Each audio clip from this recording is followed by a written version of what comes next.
Hi friends, welcome back to my channel. ഇന്ന് ഞാൻ വന്നിട്ടുള്ളത് മസാല ദോശയുടെ റെസിപ്പിയുമായിട്ടാണ്. വളരെ ടേസ്റ്റി ആയിട്ട് നമുക്ക് എളുപ്പത്തിൽ എങ്ങനെ മസാല ദോശ തയ്യാറാക്കാമെന്ന് നോക്കാം. അപ്പോൾ നമുക്ക് വീഡിയോയിലോട്ട് പോകുന്നതിന് മുമ്പേ നിങ്ങൾ ഈ ചാനൽ ഇതുവരെ സബ്സ്ക്രൈബ് ചെയ്തിട്ടില്ലെങ്കിൽ ചാനലൊന്ന് സബ്സ്ക്രൈബ് ചെയ്യുക. ഞാനിടുന്ന പുതിയ വീഡിയോസിൻ്റെ നോട്ടിഫിക്കേഷന് വേണ്ടി ആ ബെല്ലൈക്കണും കൂടി ഒന്ന് പ്രസ് ചെയ്യുക. നമുക്കിനി മസാല ദോശ തയ്യാറാക്കാം. അതിനു വേണ്ടി ആദ്യം ദോശമാവ് റെഡിയാക്കി എടുക്കാം. ഞാനിവിടെ ഓൾറെഡി ദോശമാവ് റെഡിയാക്കി എടുത്തിട്ടുണ്ട്. ദോശമാവ് എങ്ങനെ തയ്യാറാക്കാമെന്ന് നല്ല ക്രിസ്പി ആയിട്ട് ദോശ ചുട്ടെടുക്കുന്ന ഒരു വീഡിയോ ഞാൻ ഓൾറെഡി അപ്ലോഡ് ചെയ്തിട്ടുണ്ട്. അതിൻ്റെ ലിങ്ക് ഞാൻ ഡിസ്ക്രിപ്ഷൻ ബോക്സിൽ കൊടുക്കുന്നുണ്ട്. അപ്പോൾ നമുക്കിവിടെ ദോശമാവ് റെഡി ആയിട്ടുണ്ട്. ഇനി നമുക്ക് വേണ്ടത് മസാലയാണ്. അപ്പോൾ നമുക്ക് മസാല തയ്യാറാക്കാം. മസാല തയ്യാറാക്കുന്നതിന് വേണ്ടി ആദ്യം നമുക്ക് ചെയ്യേണ്ടത് പൊട്ടാറ്റോ വേവിച്ചെടുക്കണം. ഞാനിവിടെ ഉപ്പ് ചേർത്ത് പൊട്ടാറ്റോ വേവിച്ചെടുത്തിട്ടുണ്ട്. അതിൻ്റെ തൊലിയൊക്കെ കളഞ്ഞ് റെഡിയാക്കി വെച്ചിട്ടുണ്ട്. നമുക്ക് നന്നായിട്ടൊന്ന് ഉടച്ചെടുക്കാം.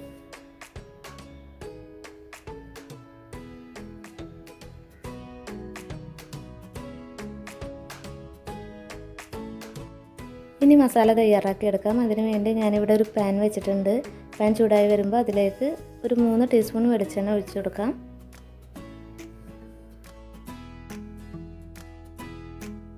ഇനി ഇതിലേക്ക് ഒരു 1/2 ടീസ്പൂണോളം ഉഴുന്ന് ചേർത്ത് കൊടുക്കാം. ഇനി ഉഴുന്നിൻ്റെ കളറൊക്കെ ചേഞ്ചായി വരുന്ന സമയത്ത് നമുക്ക് 1 ടീസ്പൂൺ കടുക് ചേർത്ത് കൊടുക്കാം. കടുകൊക്കെ നന്നായി പൊട്ടി വരട്ടെ. ഇനി നമുക്കിതിലേക്ക് 2 വറ്റൽമുളക് ചേർത്ത് കൊടുക്കാം.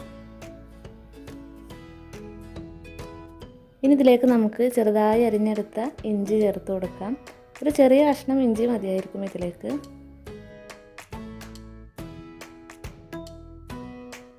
ഇഞ്ചിയുടെ റോസ് സ്മെല്ലൊക്കെ ഒന്ന് മാറി വരുന്ന സമയത്ത് നമുക്കിതിലേക്ക് ഒരു സവാള അരിഞ്ഞത് ചേർത്ത് കൊടുക്കാം. ഞാൻ വലിയൊരു സവാള അരിഞ്ഞതാണ് ചേർത്ത് കൊടുത്തിട്ടുള്ളത്.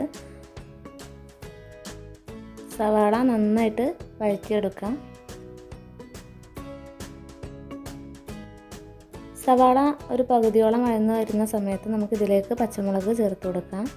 ഒരു പച്ചമുളകാണ് ഞാൻ ഇതിലേക്ക് ചേർത്ത് കൊടുത്തിട്ടുള്ളത്. ഇനി നന്നായിട്ടൊന്ന് വഴറ്റിയെടുക്കാം.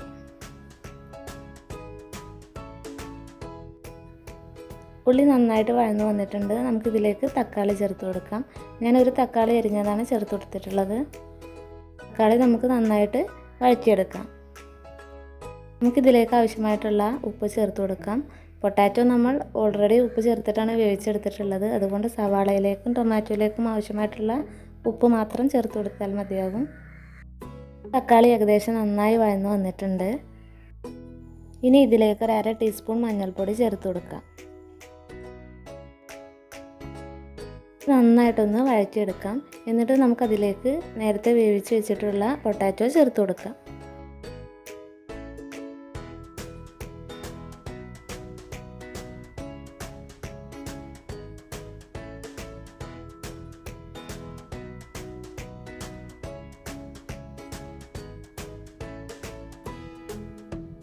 ഈ പൊട്ടാറ്റോ ഇതിലേക്ക് നന്നായിട്ടൊന്ന് മിക്സ് ചെയ്തെടുക്കാം.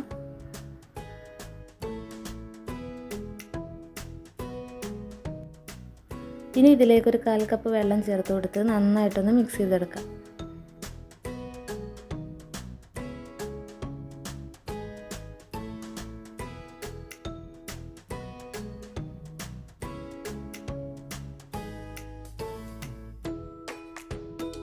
ഇതിലേക്ക് അല്പം മല്ലിയില കൂടെ നമുക്ക് ചേർത്ത് കൊടുക്കാം. അപ്പോൾ നമ്മുടെ മസാല ഇവിടെ റെഡി ആയിട്ടുണ്ട്. അപ്പോൾ നമുക്കിനി മസാല ദോശ തയ്യാറാക്കാം.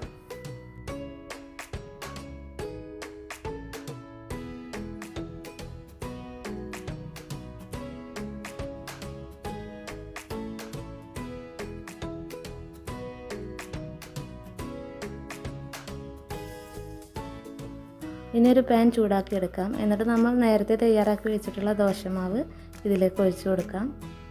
ഇതുപോലെ ദോശ ചുട്ടെടുക്കാം.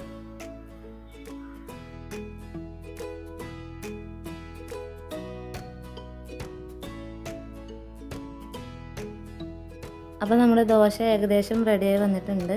നമുക്കിനി ഇതിലേക്ക് മസാല ചേർത്ത് കൊടുക്കാം.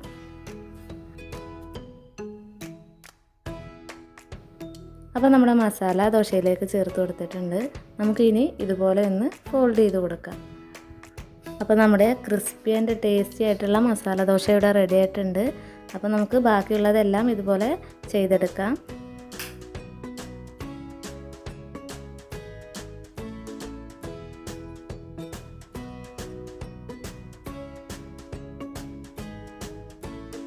നമ്മുടെ ടേസ്റ്റി ആയിട്ടുള്ള മസാല ദോശ ഇവിടെ റെഡി ആയിട്ടുണ്ട്. അപ്പോൾ നിങ്ങൾക്ക് ഈ റെസിപ്പി ഇഷ്ടമായെന്ന് വിചാരിക്കുന്നു. ഇഷ്ടമായിട്ടുണ്ടെങ്കിൽ തീർച്ചയായിട്ടും ലൈക്ക് ചെയ്യുക, ഷെയർ ചെയ്യുക, കമൻറ്റ് ചെയ്യുക. എൻ്റെ എല്ലാ വീഡിയോസും ഒന്ന് കാണുക.